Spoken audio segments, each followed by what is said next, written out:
Vector અને 3Dના બંનેને combine કરીને 10 જેટલા MCQ આવશે. એમાંથી બધા જ ટોપિક આપણે કવર કરેલા છે. બે લાઈન આપેલી છે અને બંને વચ્ચેનો આપણને એંગલ પૂછ્યો છે. ઓકે, બંને લાઈન વચ્ચે કેટલો એંગલ હશે એ. તો R1 અને R2 પરથી આપણે ફર્સ્ટ ઓફ ઓલ આપણે B1 અને B2 ફાઇન્ડ કરી લઈશું. અને આ એંગલ ફોર્મ્યુલા છે B1.B2 upon magnitude of B1 B2.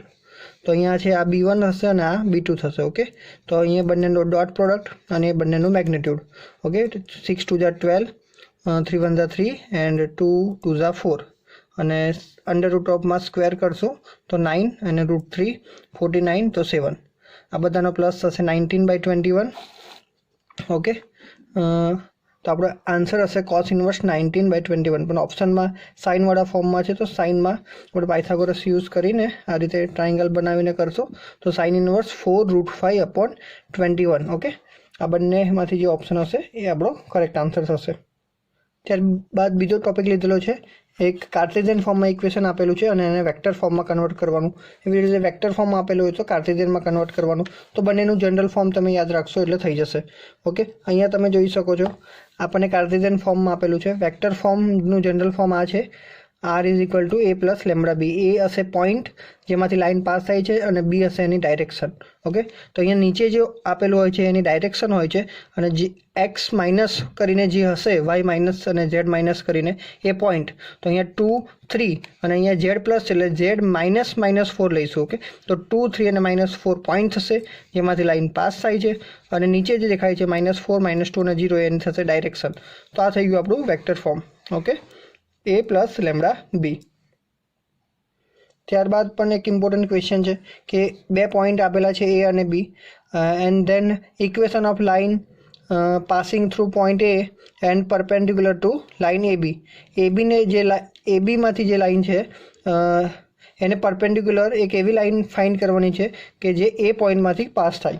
Okay, તો અહીંયા એક નોર્મલ ફિગર બનાવેલી છે મેં. ઓકે, AB પોઈન્ટમાંથી પાસ થાય. ઓકે, અને એમાંથી પાસ થતી એક લાઇન કેપિટલ L છે. ઓકે, જે એમાંથી પાસ થાય છે એટલે -2 2 અને 3 માંથી પાસ થાય છે. તો આ એલનું ઇક્વેશન આપણે ફાઇન્ડ કરવાનું છે. તો આપણને પહેલાં તો એની ડાયરેક્શન મળી જશે. B - A કરશો તો 13 - -2 એટલે 15, -3 - 2 -5 એન્ડ 13 - 3 10. ઓકે, તો આ એક ડાયરેક્શન છે અને બીજી એક લાઇન આપણને આ પોઈન્ટમાંથી પાસ થઈને આપેલું છે. ઓકે, તો આપણને જે ઓપ્શનમાં અહીંયા જે આપેલું હશે, ઓકે, કાર્ટેશિયન ફોર્મમાં A B C. ઓકે, તો એનો ડોટ પ્રોડક્ટ આપણે આની સાથે લઈશું 15 -5 અને 10 સાથે તો 0 આવશે. તો એક ઓપ્શન અહીંયા છે. ઓકે, 2 13 અને 2 એનો ડોટ પ્રોડક્ટ લઈશું તો નોન 0 આવશે. અહીંયા 3 13 2 છે એની સાથે ડોટ પ્રોડક્ટ કરીએ તો 0 આવે છે. એટલા માટે અહીંયા નીચે શું હશે 3 13 અને 2 અને અહીંયા તો ફિક્સ જ રહેશે આપણો 2 -2 અને 3 બિકોઝ આ પોઈન્ટમાંથી લાઇન પાસ થાય છે. એટલે આપણો આન્સર કંઈક આ રીતનો થશે x + 2/3 y - 2/13 અને z - 3/2. એટલે આ એ ડાયરેક્શન થશે અને આ પોઈન્ટમાંથી પાસ થાય તે. ત્યાર પછીનો ક્વેશ્ચન આપણે લીધેલો છે, બે લાઇન આપેલી છે, પરપેન્ડિક્યુલર છે અને અનનોન એ જે વેલ્યુ છે એ ફાઇન્ડ કરવાની છે. આવા બી પરપેન્ડિક્યુલર વાળા ક્વેશ્ચન આવશે ત્યારે ડાયરેક્શનનો ડોટ પ્રોડક્ટ 0 લઈશું આપણે. ઓકે, તો અહીંયા જે કાર્ટેશિયન ફોર્મ છે લાઇનનું એને સ્ટાન્ડર્ડ ફોર્મમાં કન્વર્ટ કરીશું પહેલાં તો 1 - x છે તો x - 1 કરીશું તો ઉપર નીચે માઇનસથી મલ્ટીપ્લાય કરશું એટલે -3 આવશે. અહીંયા તો સ્ટાન્ડર્ડ ફોર્મમાં જ છે, અહીંયા પણ સ્ટાન્ડર્ડ ફોર્મમાં છે એટલે આની ડાયરેક્શન થશે -3 2a અને 2. જ્યારે અહીંયાનું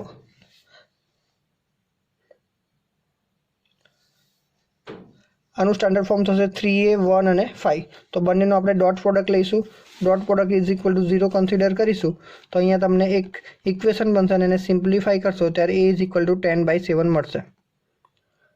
ત્યારબાદ વચ્ચે આપણે આ 3 ક્વેશ્ચન લીધેલા છે 12 ચેપ્ટરના. એમાંથી બે MCQ આવશે. એક તો થિયરેટિકલ હશે અને એક તમારે મેક્સિમમ મિનિમમ વેલ્યુ અથવા તો જે સ્મોલ ગ્રાફ ડ્રો કરીને ચેક કરવાનું હશે ઇનઇક્વાલિટી.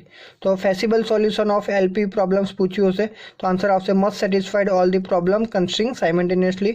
સેકન્ડ એક છે objective of the function of LP, તો કે function to be optimize and last optimal value of the objective function is attained at which point given by the corner point of feasible region. આ 3 યાદ રાખજો, 3માંથી કોઈક એક હશે ને હશે જ.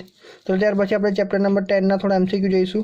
અહીંયા આપણે મેગ્નિટ્યુડ ઓફ પ્રોજેક્શન લેવાનું છે -1 to -1 I ઉપરનો.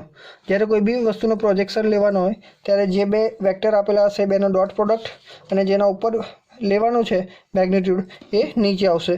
તો અહીંયા તમને I ઉપર પ્રોજેક્શન લેવાનું છે એટલે આઈનું મેગ્નિટ્યુડ નીચે 1 અને આ પોઈન્ટનો આની સાથે આ વેક્ટરનો I સાથે મલ્ટિપ્લિકેશન કરશો ડોટ પ્રોડક્ટ તો -1 આવશે એટલે -1/1 એટલે -1 આપણો આન્સર થશે. ત્યારબાદ પેરેલોગ્રામનો એરિયા ફાઇન્ડ કરવાનું છે. તો જે એડજેસન્ટ સાઈડ આપેલી છે એનો ક્રોસ પ્રોડક્ટ અને એનું મેગ્નિટ્યુડ લઈ લેવાનું. જો એડજેસન્ટ સાઈડની જગ્યાએ ડાયગોનલ આપ્યું હોય તો 1/2 D1 D2 લઈશું, પરંતુ અહીંયા એડજેસન્ટ છે એટલે A અને B આપેલું છે એનો I જે કે લઈને એનો કોએફિશિયન્ટ મૂકી દેશો એટલે ડિટર્મિનન્ટ બનશે. એની વેલ્યુ તમે ફાઇન્ડ કરશો, ઓકે, અને પછી એનો મેગ્નિટ્યુડ લેશો, એ તમારો આન્સર થશે. ત્યારબાદ 4 ઓપ્શનમાંથી કયું યુનિટ વેક્ટર નથી? તો cos square plus sine square 1 થશે એટલે યુનિટ વેક્ટર છે. આનો સ્ક્વેર કરશો તો બી 1 થશે, ઓકે. અહીંયા બી માઇનસ છે બટ સ્ક્વેર કરશો તો પ્લસ થઈ જશે. અહીંયા 1 થાય ને બિકોઝ અહીંયા cos 2 આલ્ફા છે ને અહીંયા સાઇન આલ્ફા છે, તો આપણો છે એ યુનિટ વેક્ટર નથી. ત્યારબાદ A માઇનસ B શોધવાનું હશે ત્યારે આવું કોઈ બી ક્વેશ્ચન આવશે તો તમારે પરફેક્ટ સ્ક્વેર બંને બાજુ સ્ક્વેર લઈ લેવાનું છે, ઓકે. જો સ્ક્વેર લેશો તમે અહીંયા તો શું થશે? A square plus B square minus 2AB, okay. તો અહીંયા 2AB એટલે 8 થશે, 4 2 8, ઓકે. અને અહીંયા કેટલું આપેલું છે? 2 નો સ્ક્વેર 4 અને અહીંયા 3 નો સ્ક્વેર 9, ઓકે. તો 9માંથી 8 જશે તો 1, 4 + 1 5 અને અહીંયા સ્ક્વેર એટલે √5 આપણો આન્સર આવશે. ત્યારબાદ આ બી એક ઇઝી ક્વેશ્ચન છે. જે ક્રોસ કે કરશો સાયકલમાં જશો I જે કે તો એના પછી કન્ટિન્યુઅસ જે આવશે એ આવશે, તો અહીંયા I આવશે, પછી I પછી કે એટલે ઉલટી સાયકલમાં ગયા I પછી જે આવે બટ કે છે એટલે માઇનસ જે આવે, અને અહીંયા I પછી જે છે એટલે તો અહીંયા કે આવશે એટલે k.k 1, j.j 1 અને I.I 1. તો અહીંયા 1, અહીંયા -1 અને અહીંયા +1, તો +-1 કટ થશે એટલે 1 આપણો આન્સર આવશે. ત્યારબાદ આ વન મોસ્ટ IMP ક્વેશ્ચન છે. આપણે એક એવો વેક્ટર ફાઇન્ડ કરવાનો છે A જે આની સાથે ડોટ પ્રોડક્ટ કરીશું તો -1 આવશે, આની સાથે 6 અને આની સાથે 5.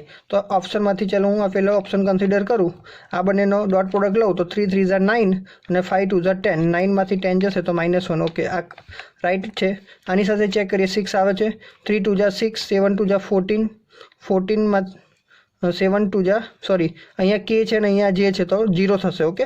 અહીંયા 3 2 = 6 તો રાઈટ છે, અને અહીંયા 3 1 = 3, જે સાથે 0 અને કે સાથે 2, તો 3 + 2 5. તો આ જ ઓપ્શન રાઈટ થઈ ગયો, તો આગળ ચેક કરવાની જરૂર નથી. લાસ્ટમાં પ્રોબેબિલિટી છે, એના 2 ક્વેશ્ચન આવશે, 2 થી 3 MCQ આવશે, ઓકે. તો તે ધ્યાનથી જોઈ લેવા. તેમાં બી આપણે થિયરેટિકલ અને કેલ્ક્યુલેટિવ બંને કન્સિડર કરેલા છે. અહીંયા P of A 0.1 છે, P of B 0.2 છે, A યુનિયન B 0.25 આપેલા છે. તો A/B' ફાઇન્ડ કરવાનું હોય, A/B ફાઇન્ડ કરવાનું હોય, A'/B ફાઇન્ડ કરવાનું હોય. આ રીતના અલગ અલગ ટાઈપના ક્વેશ્ચન છે. તો એક 48નો જોઈશું આપણે. આપણને P of A આપેલું છે, P of B આપેલું છે, A યુનિયન B. તો આપણે A ઇન્ટરસેક્શન B આ ફોર્મ્યુલાના યુઝ કરીને ફાઇન્ડ કરી લઈશું તો મળશે 0.5. હવે B/A', તો જનરલ B/A ની ફોર્મ્યુલા શું છે? બંનેનો ઇન્ટરસેક્શન ડિવાઇડેડ બાય નીચે હોય તે. તો બંનેનો ઇન્ટરસેક્શન ઉપર અને P of A' નીચે, ઓકે. B ઇન્ટરસેક્શન A' ને P of B minus A intersection B લખાય અને A' ને 1 - A, ઓકે. તો આ બધાની વેલ્યુ મૂકી સિમ્પ્લિફાય કરશો તો 1/6 આપણો આન્સર આવશે. ત્યાર પછી આ બી ટેક્સ્ટ બુકનો જ ક્વેશ્ચન છે, okay. Probability A speak truth 4/5 અને કોઈન ટોસ કરે છે. આપણને ખ્યાલ જ છે એનો આન્સર 4/5 આવે છે, અને ખૂબ સારી રીતે તમને આ એક્સપ્લેન પણ કરેલો છે. ત્યાર પછી થિયરેટિકલ 2 ક્વેશ્ચન જોઈ લઈએ આપણે.